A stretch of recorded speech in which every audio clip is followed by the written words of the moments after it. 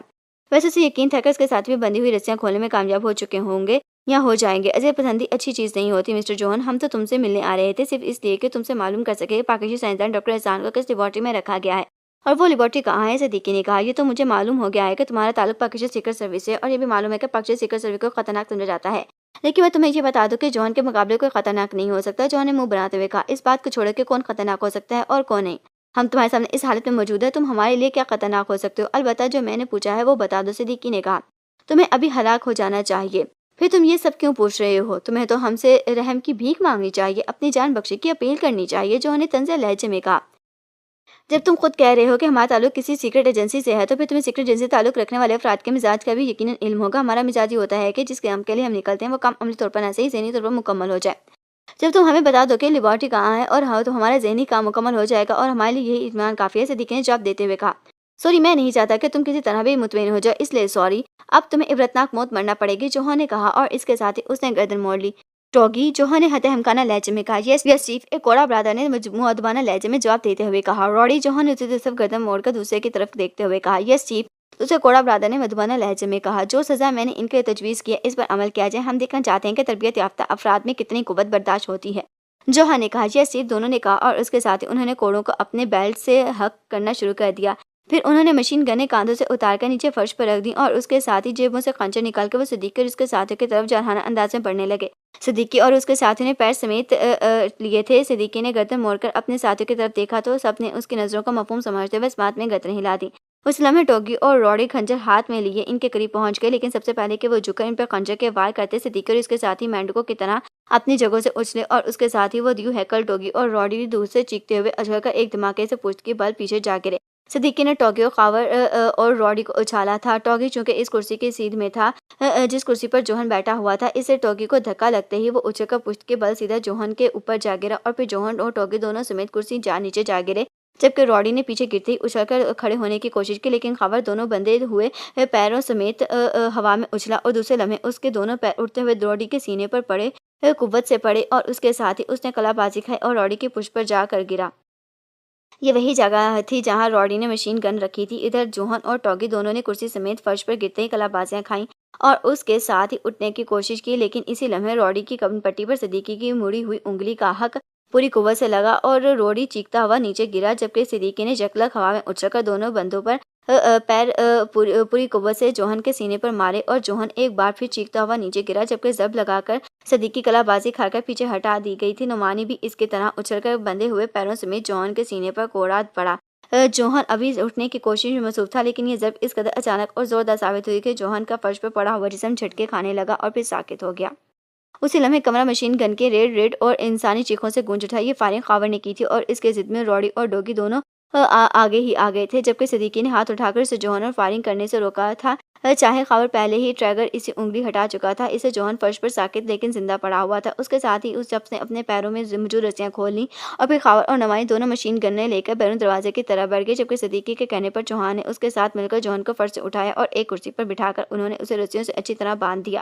تو دیر بعد خاور واپس آ گیا اور اس نے بتایا کہ یہ عمارت کسی دیہاتی علاقے میں ہے اور باہر ایک سفید رنگ اور جدید ماڈل کی کار موجود ہے، اور عمارت میں اور کوئی آدمی نہیں ہے۔ اس عمارت کے چاروں طرف دور دور تک گھنے درخت اور کھیت پھیلے ہوئے ہیں۔ ٹھیک ہے، تم سب باہر جا کر فرنٹ اور بیک دونوں سائڈوں کا خیال رکھو، میں جوہن سے پوچھ گچھ مکمل کر لوں گا، صدیقی نے کہا۔ تو خاور سر ہلاتا ہوا باہر چلا گیا اور اس کے ساتھ ہی چوہان بھی باہر چلا گیا، جبکہ صدیقی اب اس کمرے میں اکیلا رہ گیا تھا۔ اس نے آگے بڑھ کر پہلے رسیاں چیک کی، اسے یقین تھا کہ جوہن کی رسیاں از خود نہ کھول سکے گا، کیونکہ یہ کان خصوصی تربیت یافتہ افراد ہی کھول سکتے ہیں، عام آدمی یا بدماش اسے کی صورت نہیں کھول سکتے تھے۔ اس نے چیکنگ اس لیے نہیں کی تھی کہ کہیں رسی ڈھیلی نہ رہ جائے اور جوہن کو اسے کھولنے کا مکمل موقع نہ مل جائے۔ صدیقی نے دونوں ہاتھوں سے اس کی ناک اور منہ بند کر دیا، جبکہ لمحوں بعد ذہن کے جسموں میں حرکت کے آثار نمودار ہونے کی کوشش ہو گئی۔ تو صدیقی نے ہاتھ اٹھا لیے اور پیچھے ہٹ کر اس نے فرش پر پڑی ہوئی کرسی اٹھا کر سیدھی کی اور پھر اس کرسی پر بیٹھ گیا۔ یہ وہی کرسی تھی جس پر پہلے جوہن فاقرانہ انداز میں بیٹھا ہوا تھا۔ جوہن نے کراہتے ہوئے آنکھیں کھولیں اور اس کے ساتھ ہی اس نے شعوری طور پر اٹھنے کی کوشش کی، اور جب وہ اٹھ نہ سکا تو اس کے چہرے پر ایک لمحے کے لیے الجھن کے تاثرات نمودار ہوئے،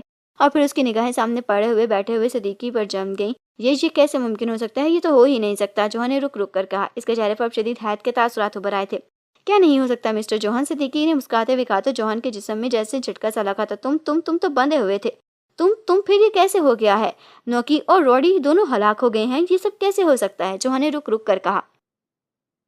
تم نے ہمیں عبرتناک موت مارنے کے لیے یہاں آئے تھے، لیکن تمہیں یہ نہیں معلوم تھا کہ موت اور زندگی کسی انسان کے بس میں نہیں ہوتی۔ اب دیکھو، تم خود اسی کرسی پر بندھے ہوئے بیٹھے ہوئے ہو، صدیقی نے مسکراتے ہوئے کہا۔ تم واقعی خطرناک لوگ ہو، اب مجھے یقین ہو گیا۔